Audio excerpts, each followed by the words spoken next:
আমার স্ক্রিনের মধ্যে যে ভিডিওগুলো আছে প্রত্যেকটা ভিডিও আপনারা দেখবেন, প্রত্যেকের মতামতগুলো দেখবেন। এই রাইসার খুনিকে জনগণ কি চায়। অসংখ্য ধন্যবাদ। ওকে কিভাবে জামায়া ধরে রাখা হয়েছে জেলের ভিতরে, তার রিমান্ডের একটা ছবি পোস্ট হইলো না, তাকে কি ধরনের নির্যাতন করা হয়েছে আমাদের দেখানো দরকার নাই। আর আমি তার বাপ মাকে একটা ফুটেজ দেখাক যে ওকে এটা করা হইতেছে। এই বাচ্চা বাসায় কার কাছে চেপে রেখে আসবো? সেই মেয়েটাও তার মার কাছেই ছিল। 1 সেকেন্ডের জন্য রুম থেকে বের হয়েছে, তার টুকরা হয়ে গেছে, 3টা 4টা টুকরা হয়ে গেছে।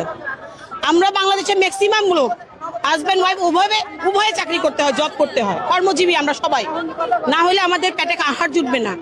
হ্যাঁ, আমি এই কাজ করছি, তো কেন তাকে রিমাইন্ড বা কেন তাকে এখন সময় কেন তাকে দেওয়া হচ্ছে? এখন তাকে সময় দেওয়া হচ্ছে, কালকে আমি বা আমার মতো বা তার মতো আরেকটা ছেলে সেই কাজ করবে, আর তারেও সময় দেওয়া হবে। আমার বাবা প্রভাবশালী, ওর বাবা প্রভাবশালী, 6 মাস 3 মাস 9 মাস পরে সে জামিনে আসবে। কেন কেন?